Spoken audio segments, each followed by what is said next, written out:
jadi di sini saya sudah membuatnya berdasarkan apa yang ditugaskan di loka karya 2 ini. Nah, jadi bahannya sudah saya bawa semua. Ya. Jadi di sini ya,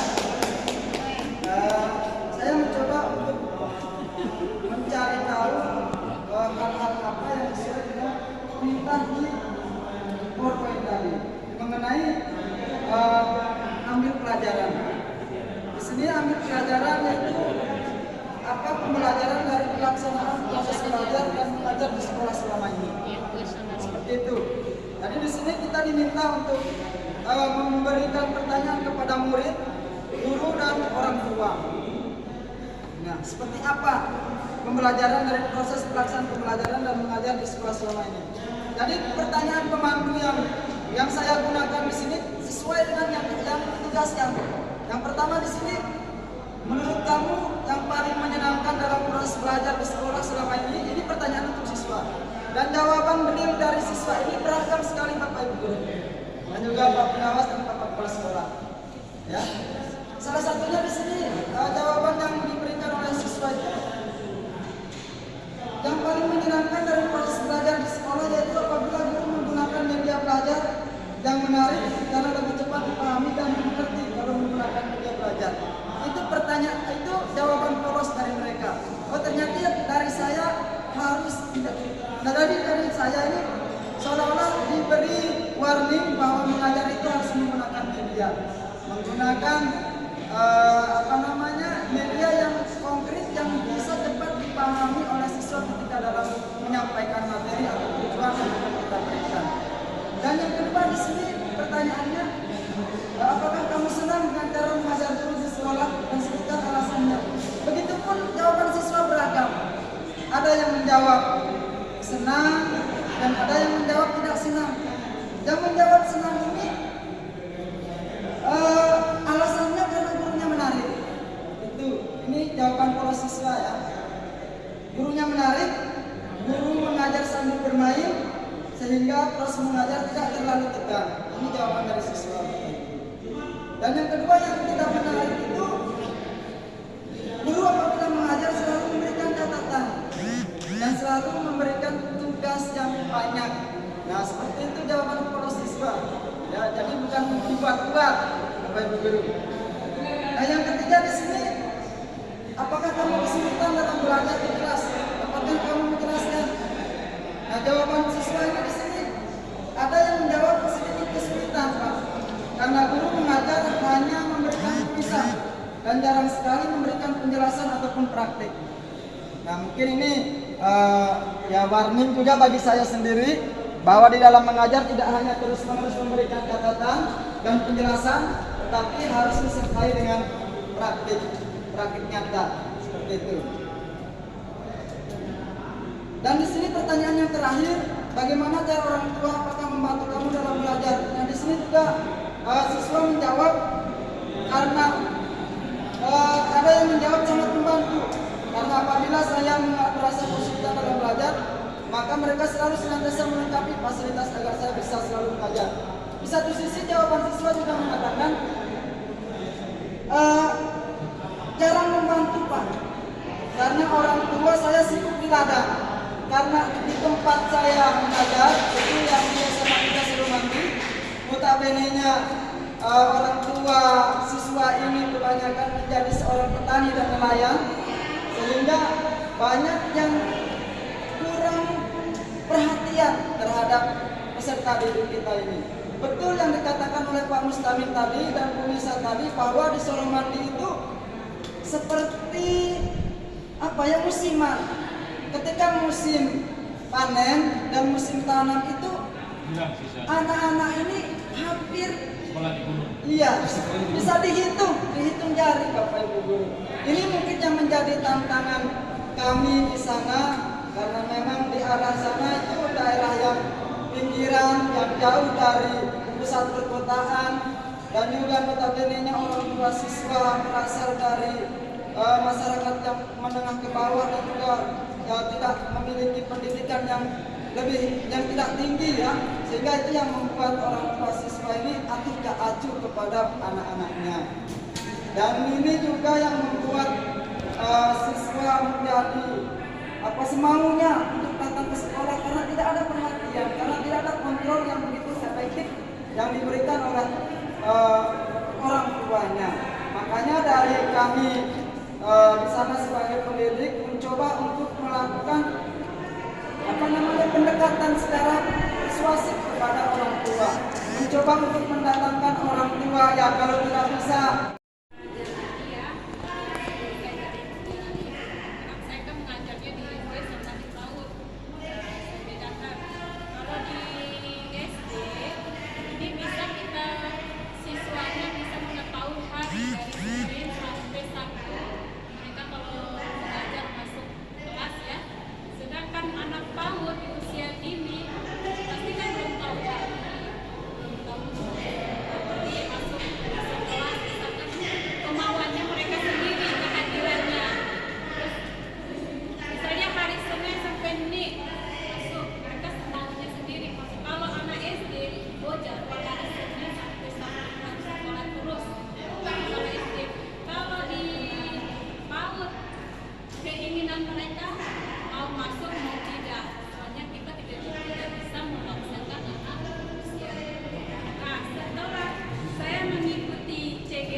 Yang saya lakukan adalah menimbaskan pembelajaran berdiferensiasi ke kelompok mata pelajaran di SMA. Karena apa? Saya sudah tidak punya murid setelah pulang, karena siswanya sudah ujian sekolah. Karena saya mengajar kelas 12. Makanya untuk ke depan, hanya sebulan ke depan, apa yang sudah tercapai, apa yang belum tercapai, seperti apa ke depannya, itu refleksinya adalah RTP yang berdiferensiasi itu yang akan dihasilkan dari ini. Itu yang menjadi indikator berhasil atau tidaknya kita bisa lihat di RTP tersebut. Assalamualaikum warahmatullahi wabarakatuh. Salam. Ya, baiklah, di sini lagi-lagi kita ditantang oleh RTP untuk melakukan sesuatu hal yang betul-betul nyata di sekolah masing-masing. Ya. Jadi, adapun saya sendiri sudah menyusun beberapa hal yang akan saya lakukan selama 1 bulan ke depan. Sini yang akan saya lakukan di sini itu mencoba mengaktualisasikan mengenai keyakinan kelas sebagai cara untuk mendisiplinkan siswa. Waalaikumsalam warahmatullahi wabarakatuh. Untuk program yang direncanakan sebelumnya, memang tadi sudah berkoordinasi dengan kepala sekolah juga bahwa ke depan ada program nih yang ingin saya lakukan, Pak. Walaupun memang rentetan kegiatannya memang banyak, tetapi salah satu hal yang mungkin ingin saya wujudkan bersama teman-teman adalah program tulis lagi gerakan literasi sekolah. Nah, seperti apa sih program yang ingin dicanangkan?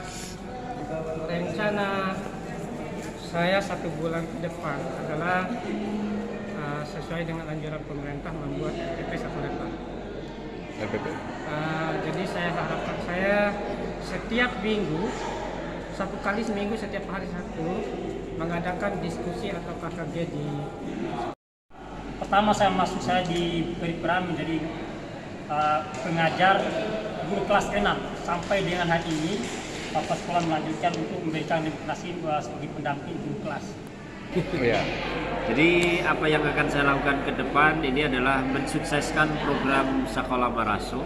Iya. Langkah-langkahnya adalah bersama siswa melakukan pemetaan daerah yang kotor, menentukan waktu dan tempat pelaksanaan. Yang ketiga, membuat himbauan secara formal maupun informal. Yang keempat adalah menyiapkan alat dan bahan.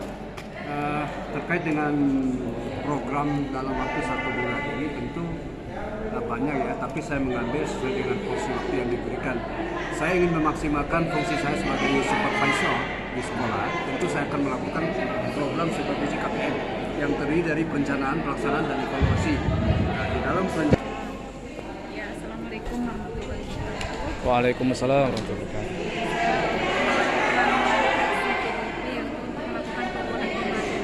Yang berdampak pada mulai dalam 1 bulan ke depan.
Ya, jadi di sini saya sudah membuatnya berdasarkan apa yang ditugaskan di mata karya 2 ini. Nah, jadi bahannya sudah saya bawa semua. Ya. Jadi di sini ya, saya mencoba untuk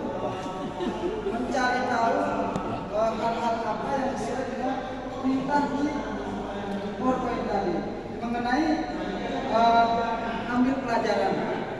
Di sini ambil pelajaran yaitu apa pembelajaran dari pelaksanaan proses belajar dan mengajar di sekolah selama ini. Seperti itu. Jadi di sini kita diminta untuk memberikan pertanyaan kepada murid, guru dan orang tua. Nah, seperti apa pembelajaran dari proses pelaksanaan pembelajaran dan mengajar di sekolah selama ini? Jadi pertanyaan pemandu yang saya gunakan di sini sesuai dengan yang ditugaskan. Yang pertama di sini, menurut kamu yang paling menyenangkan dalam proses belajar di sekolah selama ini pertanyaan untuk siswa. Dan jawaban real dari siswa ini beragam sekali Bapak Ibu guru dan juga Pak Pengawas dan Bapak Kepala Sekolah. Ya, salah satunya di sini jawaban yang diberikan oleh siswa itu yang paling menyenangkan dari proses belajar di sekolah yaitu apabila guru menggunakan media belajar yang menarik karena lebih cepat dipahami dan dimengerti kalau menggunakan media belajar. Itu pertanyaan, itu jawaban polos dari mereka.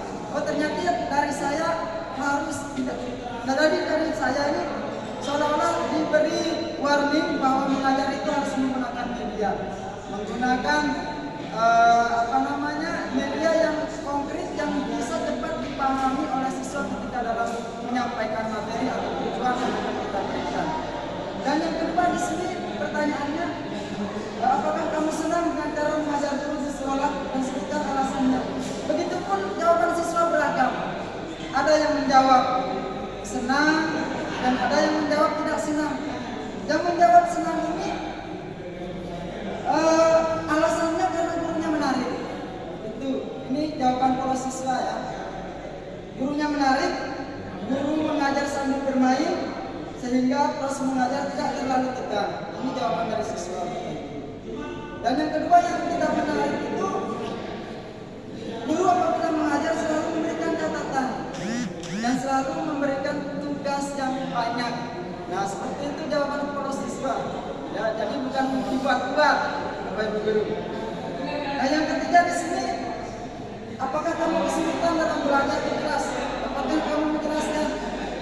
Nah jawaban siswa ini di sini ada yang menjawab sedikit kesulitan Pak, karena guru mengajar hanya memberikan tulisan dan jarang sekali memberikan penjelasan ataupun praktik.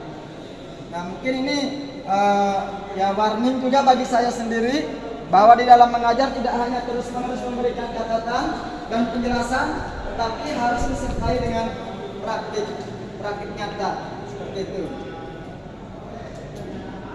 Dan di sini pertanyaan yang terakhir, bagaimana cara orang tua apakah membantu kamu dalam belajar? Nah di sini juga siswa menjawab karena ada yang menjawab sangat membantu. Karena apabila saya merasa kesulitan dalam belajar, maka mereka selalu senantiasa melengkapi fasilitas agar saya bisa selalu mengajar. Di satu sisi jawaban siswa juga mengatakan jarang membantu Pak, karena orang tua saya sibuk di ladang. Karena di tempat saya mengajar itu yang di SMA 3 Surumanti, notabene-nya orang tua siswa ini kebanyakan menjadi seorang petani dan nelayan, sehingga banyak yang kurang perhatian terhadap peserta didik kita ini. Betul yang dikatakan oleh Pak Mustamin tadi dan Bu Nisa tadi bahwa di Surumanti itu seperti musiman. Ketika musim panen dan musim tanam itu anak-anak ini hampir bisa dihitung jari Bapak Ibu guru. Ini mungkin yang menjadi tantangan kami di sana, karena memang di arah sana itu daerah yang pinggiran, yang jauh dari pusat perkotaan, dan juga notabene-nya orang tua siswa berasal dari masyarakat yang menengah ke bawah dan juga tidak memiliki pendidikan yang tidak tinggi ya, sehingga itu yang membuat orang tua siswa ini acuh tak acuh kepada anak-anaknya. Dan ini juga yang membuat siswa menjadi semaunya untuk datang ke sekolah karena tidak ada perhatian, karena tidak ada kontrol yang begitu efektif yang diberikan oleh orang tuanya. Makanya dari kami di sana sebagai pendidik mencoba untuk melakukan pendekatan secara persuasif kepada orang tua, mencoba untuk mendatangkan orang tua ya kalau tidak bisa